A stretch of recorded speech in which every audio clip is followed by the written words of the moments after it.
Good morning dear students. आज हम लोग लॉगरिथमिक फंक्शंस का डिफरेंशिएशन की बात करेंगे,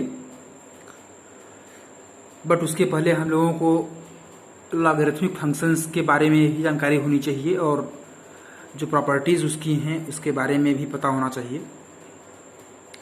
तो बच्चों, सपोज कि हमारे पास एक कोई एक्सपोनेंशियल फंक्शन है a to the power n is equal to x. a to the power n is equal to x, यहाँ पर a जो हमारा है वो ग्रेटर जीरो है, a ग्रेटर जीरो है। तो इम्प्लाई करता है कि if a to the power n is equal to x, this implies that log of x on base a is equal to n।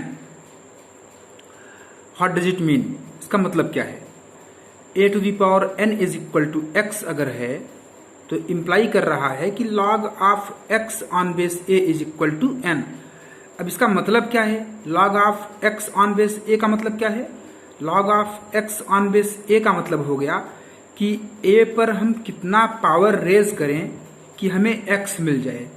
तो a पर n पावर रेज करेंगे हम तो हमें x मिल जाएगा। तो बेटा इसका मतलब ये हुआ कि एक्सपोनेंशियल फंक्शन से हम लॉगरिथमिक फंक्शन ऑब्टेन कर सकते हैं और इसी प्रकार से लॉगरिथमिक फंक्शन से एक्सपोनेंशियल फंक्शन भी, करस्पॉन्डिंग एक्सपोनेंशियल फंक्शन भी ऑब्टेन कर सकते हैं। For example 2 to the power 5 is equal to 32 क्या इम्प्लाई कर रहा है कि log of 32 on base 2 is equal to 5। इसका मतलब क्या हुआ?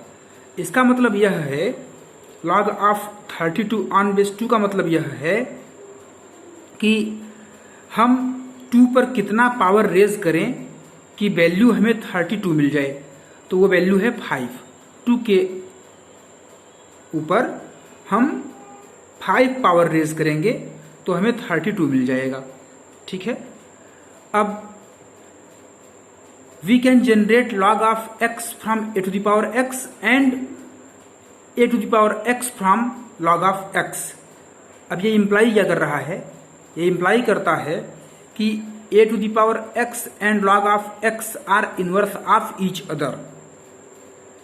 अगर हम ग्राफ ड्रॉ करें a to the power x का, मान लीजिए a पॉजिटिव केस में ले रहा हूं, a 1 से ग्रेटर है, a तो पॉजिटिव हमेशा होता ही है, a 1 से ग्रेटर है, तो इस प्रकार से ग्राफ बनेगा a to the power x का। और अगर हम y equal to x line draw कर दें,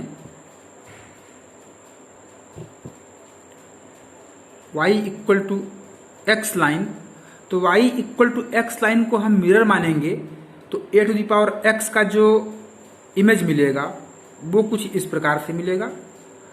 और यह जो पोर्शन है यह है log of x on base a। इस पॉइंट कोऑर्डिनेट है 0,1 और इस पॉइंट कोऑर्डिनेट होगा 1,0। तो एक्सपोनेंशियल फंक्शन का आपने इमेज लिया y इक्वल टू एक्स के अबाउट, तो आपको लॉगरिथमिक फंक्शन मिल जाएगा। दैट मीन्स कि एक्सपोनेंशियल फंक्शन और लॉगरिथमिक फंक्शन एक दूसरे के इनवर्स फंक्शंस हैं। तो if a to the power x is function fx and gx is equal to log of x on base a, then f of gx and g of fx both will be identity function.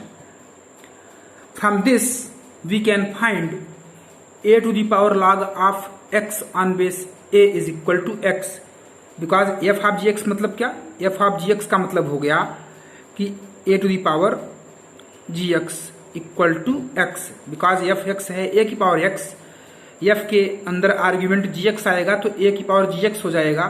a की power gx equal to x और a की power gx का मतलब क्या? gx हमारा है log x, तो a की power log x equal to x। इसी तरह से g ऑफ एफ एक्स का मतलब क्या हो गया? g ऑफ एफ एक्स का मतलब g के अंदर आर्ग्यूमेंट एफ एक्स है तो gx है log x, तो g ऑफ एफ एक्स क्या हो जाएगा? log f x. तो यहां से मिल जाएगा log of f x equal to x on base a, और एफ एक्स कितना है? a की पावर x, तो log ऑफ ए की power x on base a is equal to x. अब ये दो इंपॉर्टेंट एक्सप्रेशंस हैं, इनका यूज हम लोग करेंगे प्रॉब्लम्स को सॉल्व करने में। तो a to the power log x on base a is equal to x होता है और log of a to the power x on base a is equal to x होता है। अब प्रॉपर्टीज लॉगरिथमिक फंक्शंस की क्या है वो देख लेते हैं हम। log of p into q, यह इंटू है, log of p into q on base a is equal to मिलता है log of p on base a plus log of q on base a। Second property है log of p by q on base a is equal to log p minus log q, और base तो a ही है। log of p to the power n on base a is equal to n log of p on base a। ये third property है। Fourth है log of p to the power n on base a to the power m is equal to n by m log of p on base a। जो p के ऊपर power है वो numerator में, जो a के ऊपर पावर है वो डिनोमिनेटर में आएगा। तो n by m log of p on base a। फिर log of p on base a is equal to लिख सकते हैं हम log of p on base b upon log of a on base b। इसका मतलब क्या है कि log of p on base a को हम इस तरह से भी लिख सकते हैं कि हम p का log ले लें न्यूमरेटर में b बेस पर और डिनोमिनेटर में भी a का log ले लें हम b बेस पर ही। तो हमें ये जो वैल्यू मिल रही है राइट हैंड साइड में वो लेफ्ट हैंड साइड के इक्वल होगा। अब हम लॉगरिथमिक फंक्शंस के डिफरेंशिएशन की बात करेंगे। तो यहां पर हम जानते हैं कि e to the power x अगर है फंक्शन y तो इसका derivative dy by d x equal to मिलता है e to the power x। y equal to a to the power x है तो डेरिवेटिव मिलता है dy by d x equal to a to the power x into log of a on base e। और y equal to if log x on base e है, important है कि base e है, तब इसका derivative मिलता है dy by d x equal to 1 upon x। अगर कुछ भी बेस ना लिखा हो log का तो इसका मतलब बेस e है। ये तीन इंपॉर्टेंट फार्मूले हैं हमारे पास।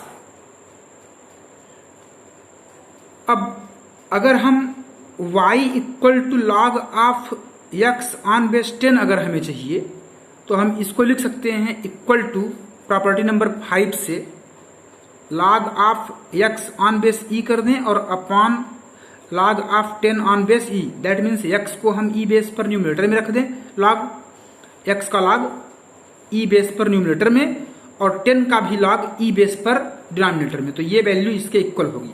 तो अब dy बाई डी एक्स यहां से हमको मिल जाएगा 1 by log of 10 on base e, तो कांस्टेंट है, तो 1 by log of 10 on base e into log of x on base e का डेरिवेटिव 1 बाई x हो जाएगा। ये डेरिवेटिव हो जाएगा इसका। अब हम बात करते हैं वेरिएबल पावर के ऊपर। अगर वेरिएबल है हमारा फंक्शन तब हम उसका डेरिवेटिव कैसे फाइंड करेंगे। हम लोग जानते हैं कि y इक्वल टू एक्स की पावर n है। अगर y इक्वल टू एक्स की पावर n तो इसका derivative dy by d x मिलता है n इंटू एक्स की पावर n माइनस 1। बट अगर y इक्वल टू एक्स की पावर x है तो इसका जो डेरिवेटिव है वो हमको इस फार्मूले से नहीं मिल सकता।